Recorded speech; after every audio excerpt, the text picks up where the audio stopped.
गिबियावनो बयखौबो बड' निउस इउटुब चेनेलनि गोदान खौराङाव बरायबाय। नोंथांमोननि थाखाय बे समाव माखासे खौरां लाबोदों। भिडिअखौ जोबजासे नायलांनो दाबाव आरो चेनेलाव गोदानब्ला अन्नानै साबस्क्राइब खालामना बेल आइकनआ अलाव होनानै ला आरो भिडिअखौ लाइक कमेन्ट शेयार खालामनो गुरै खावलायबाय। दानिया फैदो दिनैनि खौराङाव। गिबि खौराङाव दङ क'क्राझाराव दुरान्ड काप फुटबल टुर्नामेन्ट खुंफुंनो साखाफारा। आगस्ट दाननि 6 खालारनिफ्राय क'क्राझार साइ स्टेडियामाव जानो गोनां 132थि दुरान्ड कापनि सामलायनायनि थाखाय दिनै थिथागुरियाव थानाय बिटिसिनि गेलेमु बिफाननि गाहाय मावखुलियाव कन्ट्रल रुम बेखेवदों गेलेमु बिफाननि मावफुं सोद्रोमा दावबायसा बर' बिथाङा। बिटिआर सरकारनि बानजायनायाव गिबि खेबनि थाखाय फैगौ 6 आगस्टनिफ्राय एसिया हादरमानि बयनिख्रुइबो गोजामसिन जोलुर गेलेनाय 132थि दुरान्ड काप फुटबलखौ क'क्राझार साइ सेन्टाराव खुंफुंनो साखाफारा। बे हाबाफारिखौ आबुङै जाफुंसार होनो थाखाय दिनै बिटिसिनि स्पर्ट्स बिफाननि मावखुलियाव कन्ट्रल रुम बेखेवना होयो बिटिआरनि दावबायसा बर'आ। जोबोद दुखुनि खौरां, MLA जिरान बसुमतारी बिथांनि बिमाया रुंसारि जाबाय। 28 नं गसाइगाव बिधानसभा बियाबनि UPPLनि MLA जिरान बसुमतारी बिथांनि अनसुलि बिमा सोमस्रि बसुमतारीया बे बुहुमाव गैलिया। दिनै फुंनि समाव बयखौबो नागारना बे बुहुमनिफ्राय बिदाय लालाङो। MLA बिथांनि जोनोमगिरि बिमानि जिउ गोमानायखौ बिटिआरनि चिफ प्रमद बर'जों लोगोसे UPPL दोलोआ गोथौ दुखु मोननाय फोरमायदों आरो बिथांनि जिउ आत्माया सोरगोआव आलो गोजोनै थानो हाथों बेखौ आरज गाबदों। बर' माहारिनि अलखद समाव दुलाराय बर' फरायसा आफादा फिन जांख्रिखांदों।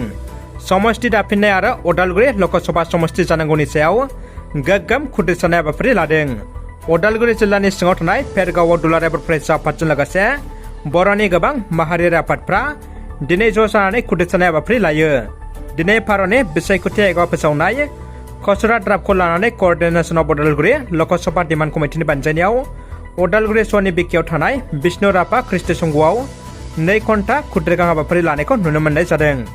मणिपुर सरकारा रायजोआव फैगौ 30 जुनसिम इन्टारनेट सार्भिसखौ बन्द खालामनो बिथोन होदों। मणिपुर सरकारा रायजोआव गोजोन थासारि लाबोनो थाखाय आरो रायजोआव सोमजिनाय गुलाय गुजाय थासारिखौ फोजोबनो थाखाय फैगौ 30 जुनसिम इन्टारनेट सार्भिसखौ बन्द खालामनो बिथोन होदों। मख'नो गोनांदि थांनाय माखासे सान सिगांनिफ्रायनो मणिपुराव हिंसायारि जाथाय सोमजिनायखौ ससियेल मिडियानि गेजेरजों नुनो मोन्दों। बेनि गेजेराव माखासे सुबुंफ्रा ससियेल मिडियानि गेजेरजों नंखाय खौरां फोसावनाय होनायखौबो नुनो मोन्दों। बेखौ नोजोर होनानैनो मणिपुर सरकारा इन्टारनेट सार्भिसखौ बन्द खालामनो बिथोन होदों होननानै खौराङाव मिथिनो मोननाय जादों। दिनै बिर सिलागां बसुमतारीनि 26थि थैनाय सान। दिनै BLTनि गायसनगिरि आफादगिरि बिर सिलागां बसुमतारीनि 26थि थैनाय सानजों लोब्बा लाखिनानै बिर सिलागां बसुमतारी ट्रास्टआ ओनसोलनि रायजो राजाफोरनि मददजों क'क्राझार जिल्लानि दतमा बंसिगाव गामियाव थानाय बिथांनि मांखरसालियाव बिथांखौ गोसोखांनानै आरो मान बावनानै बिबार बावनाय हाबाफारि बानजायदों।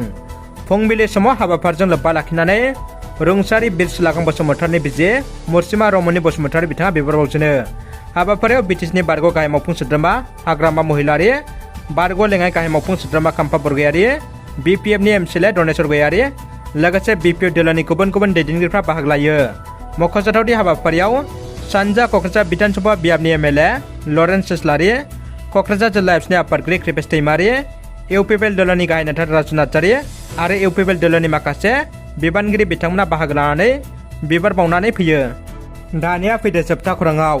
हलिउडनि मुंदांखा सावथुन टाइटानिकआव फाव खालामनाय लिउ पेल्टारआ 94 बोसोर बैसोआव रुंसारि जालांबाय। हलिउडनि मुंदांखा सावथुन टाइटानिकआव जेम्स केमेरननि फाव खालामनाय लिउ पेल्टारआ 94 बोसोर बैसोआव रुंसारि जालांबाय। खौरां मोननाय बायदिब्ला फावखुंगुर लिउ पेल्टारआ थांनाय 20 मेनिफ्रायनो लां केन्सारजों भुगिनानै दंमोन आरो थांनाय 22 जुन खालि लिउ पेल्टारनि फिसाजो केथेरिन पेल्टारआ बिथांनि रुंसारि जालांनाय खौरांखौ फोसावनानै होदों। मख'नो गोनांदि लिउ पेल्टारआ मुंदांखा सावथुन टाइटानिकआव फाव खालामनायनि अनगायैबो Flying Nun, First Monday in October, Hill Street Blues, LA ल'र बायदि सावथुनाव आरो TV श'फोराव फाव खालामदोंमोन। रादाबा एसेनोसै लोगोफोर। रादाबखौ जोबजासिम नायनो थाखाय नोंथांमोननिसिम गोजोननाय आरो साबायखर बावबाय। गोजोन्थों।